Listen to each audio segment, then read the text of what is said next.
On the roads this week, you've probably seen TDOT crews patching potholes. The freeze-thaw cycle in the past couple of weeks created just a string of new hazards. As always, though, TDOT is asking that if you spot crews on the road, check your speed, give them lots of space. And Mark Nagy with TDOT is here to share how you can keep those workers safe and what you can do if you see a pothole or hit a pothole. You don't want to do either. But first, let's just talk about the pothole problems. They're just everywhere right now. Well, I mean, this is the time of year when you get a lot of potholes, unfortunately. And unfortunately, because it's January and it's still cold and you don't have access to the hot asphalt, it's a temporary fix. So our crews could be out there fixing a pothole one day, and then depending on how much rain we get and how many cars go over that area, they could be back patching that same pothole just a couple of days later. No rest for the weary when it comes to those road crews out there. No, I mean, think about how busy they were during all the snow and winter weather that we got. So they got a little bit of rest, and then unfortunately they're right back at it because it's pothole season.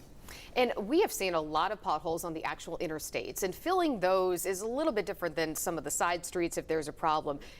There's traffic everywhere, and so some of them you're not even really able to get to. Yeah, unfortunately, when you have the heavily traveled interstates, especially on I-40 around downtown Knoxville, it's just not easy to get to those without shutting down the multiple lanes. We're able to do rolling roadblocks on I-75 Campbell County area. We actually have them today on I-81 in Greene County. Not as heavily traveled, able to do that for a little bit of time. That lets our crews get out there and get that work done. What do you want folks to do if they see a pothole on the road? Well, the first thing is that we're responsible for over 9,000 lane miles in East Tennessee alone, our Region 1.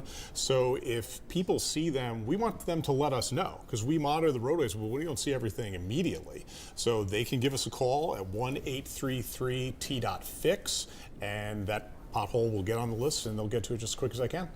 What if someone has some major damage to their vehicle because they've hit one of these big potholes? We have information on our website with the Division of Claims Administration. They're the ones who handle any claims against the Department of Transportation if someone has hit a pothole, and that information is on our website. And are there some stipulations to that? I've heard before a pothole has to have been reported. You all have to be aware of it if you're going to get refunded for it. Yeah, I mean, the Division of Claims would be the folks who know that a lot better than I would, but that's certainly the idea, is that they would have to contact them. They could go through all the information that they would need, and then they would do their investigation independently. I want to backtrack just for a moment. We haven't really talked to you since Snowmageddon, as we've been calling it. So how did TDOT manage to get through that? Do you have any numbers in your head about how many hours you were working and all the salt you used, anything like that? Well, I mean, we had over 200 of our salt trucks and brine trucks out there working. Our crews worked so many hours. They would get back to TDOT. They would get a little bit of rest depending on which garage that they work in, and then they would get back out on the road. I mean, it was an all hands on deck situation. Our crews prepare for it all year round, and I really think they did a great job. And again, now fast forwarding, we're back in pothole season. The crews are all over the roadways, and they're going to be out and about until basically when? Well, probably until the spring when we can have more of our long-term resurfacing projects take place. But the thing we always try to stress, if you see our crews on the roadways, please use extreme caution. This is important work that they're doing, and it's really dangerous work that they're doing, sometimes only a foot away from oncoming traffic. And you're thinking, okay, I'm slowing down a little bit, I'm going 55 miles an hour. Well, that's extremely fast when you've got these crews working so close to them.